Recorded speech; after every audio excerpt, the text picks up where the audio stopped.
The senator from Texas. Madam President, before we left for the last week for the recess, of course, the House did what it was supposed to do by passing President Trump's big, beautiful bill.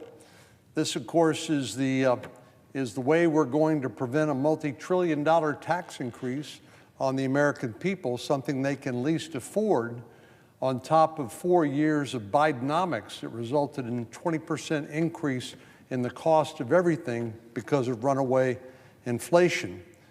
But this is the vehicle that we will use not only to extend the president's tax provisions, but to prevent the largest tax increase in American history and do some other very important things that I'm going to talk about momentarily. Those who follow Senate procedure, which have to be a very small number of people in the United States, know that our job now is to work with the parliamentarian on what's known as the bird bath, because the rules that apply in the House are different than those apply here in the Senate. So the parties will be making their argument to the parliamentarian on what survives the so-called bird bath, named after Robert C. Byrd, the famous West Virginia senator and parliamentary expert. But that's a unique role here in the Senate, so that's really the next step for people who are watching at home, wondering what in the world is happening up here in Washington, D.C. Reconciliation, which is the process we're going through, of course, is a unique vehicle. Maybe not unique, it's a special vehicle, though, because it doesn't require 60 votes in the Senate to get legislation passed. But the Byrd rule is in place to make sure that we don't use this special vehicle to do things that otherwise would require 60 votes and broader bipartisan support. So that's why it exists, and that's why we will be going through that process. But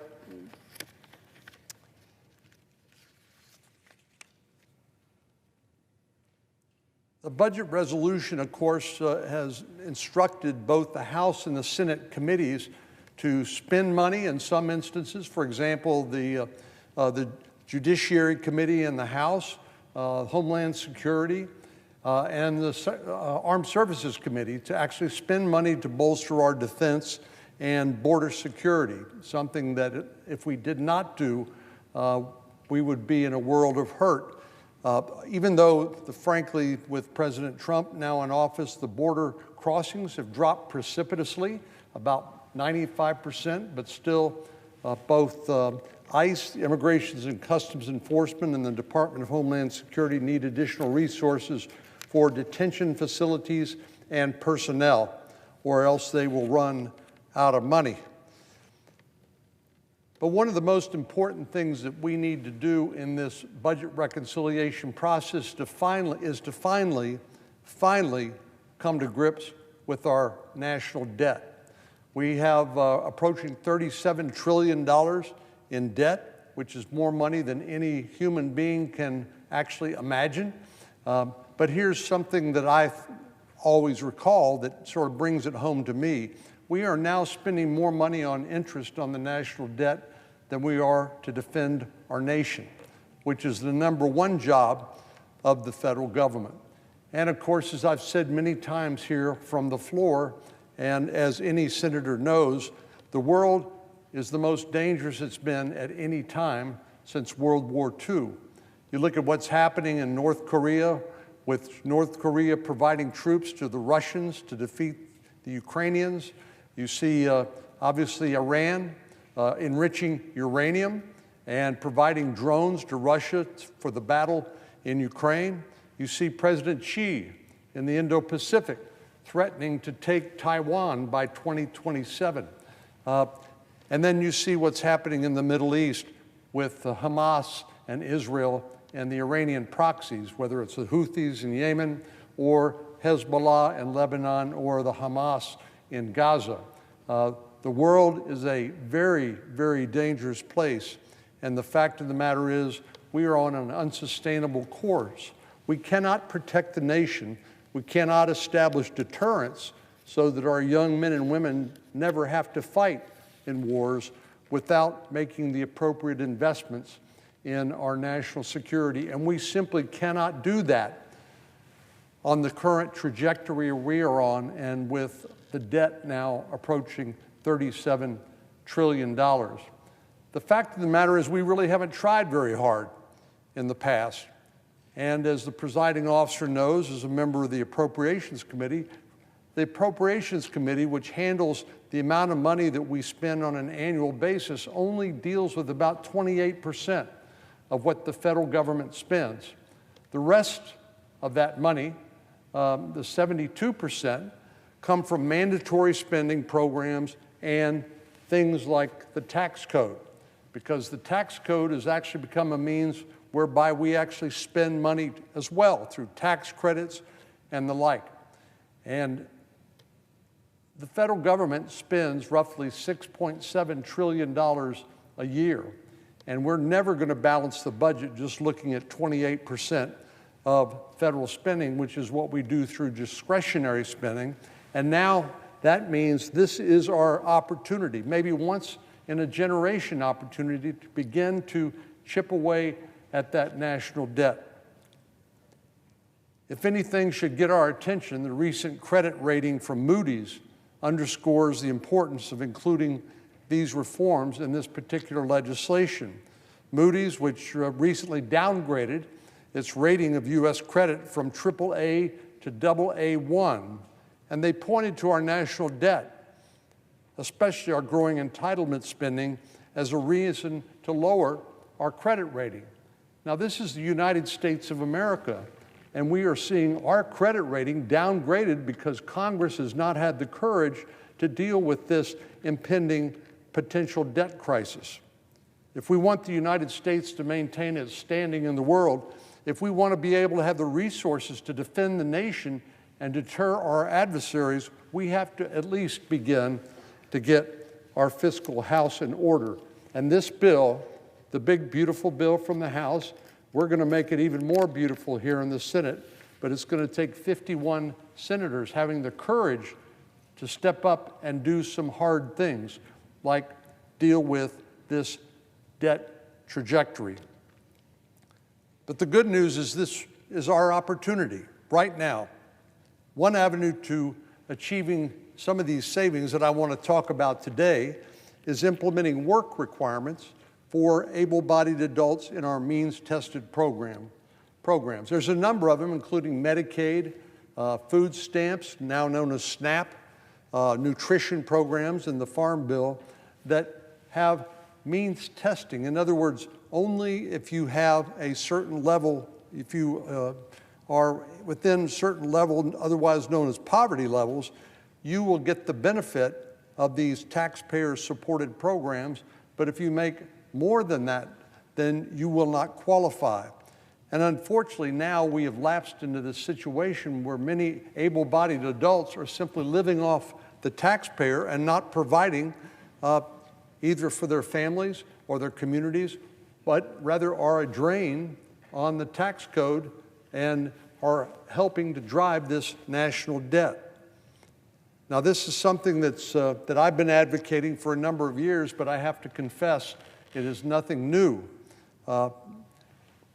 Now our Democratic colleagues are accusing Republicans of slashing these programs, which of course is not true because we haven't actually finished our work yet. But first of all, implementing work requirements for means-tested programs, as I said, is nothing new. Back during the era of President Clinton's presidency, Democrats agreed with Republicans that able-bodied adults who receive government benefits should be required to work, or in this case, they need to be looking for work, or they need to provide some community service. They can't just sit on the couch at home and play video games. They shared, Democrats did back then, our goal of incentivizing individual responsibility rather than encouraging people to fall into the trap of long-term government dependency. Inspired by this goal, President Clinton and then Speaker of the House, Newt Gingrich, came together to lead the effort to pass what's now known as the Welfare Reform Act of 1996. This legislation implemented work requirement to TANF, otherwise known as Temporary Assistance to Needy Families, and had remarkable success in declining welfare caseloads while increasing employment and earnings among low-income individuals. So why would we not resurrect this tried and true playbook from the bipartisan era of 1996?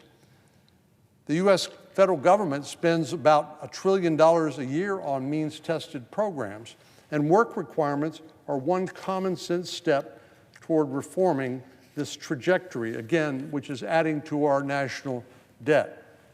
Recent research from the Foundation for Government Accountability found that more than 62% of able-bodied adults who receive Medicaid benefits do not work at all. 62%, 2 out of 3. As a nation, labor force participation, the number of people actually looking for work and participating in work, has been on the decline among working-age men, especially for decades. Between 1960 and 2023, the fraction of working-age men who were out of the labor force increased from about 3% to 11%. 3% to 11%. And by 2024, that had increased to 22%. And that's a nearly 700% increase over the last 6.5 decades. Madam President, a society with that large a number of prime age workers sitting at home receiving government benefits is not the sign of a healthy and flourishing society. And the truth is, we simply can't afford it, even if we wanted to, which I dare say we do not. With our national debt now in excess of $36 trillion, there is no better time to encourage these large numbers of disengaged adults to jump back into the labor force. So I was happy to see that the House bill included work requirements that go into effect in 2026, and I hope the Senate will include this policy in our bill as well.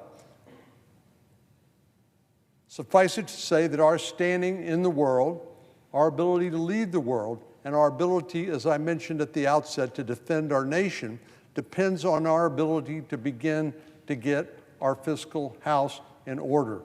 We've kicked the can down the road so long that we simply have run out of road. While the reality of the situation means that we will not, in one fell swoop, actually balance the budget, this big, beautiful bill is an opportunity, at the very least, to bend the curve of our debt trajectory, to begin that process. At the end of the day, while we all have priorities we'd like to see in this bill, Republicans have to be united because we need 51 votes in a 53-vote Senate to get this bill done. And we all share, on this side of the aisle, the same goal of implementing President Trump's agenda, and he's certainly going to be encouraging us to get this done. So failure is not an option. If the president's tax cuts are not extended, the American people will face the largest tax increase in American history. 62% of Americans will see a tax increase in 2026, and working parents will see the child tax credit cut in half.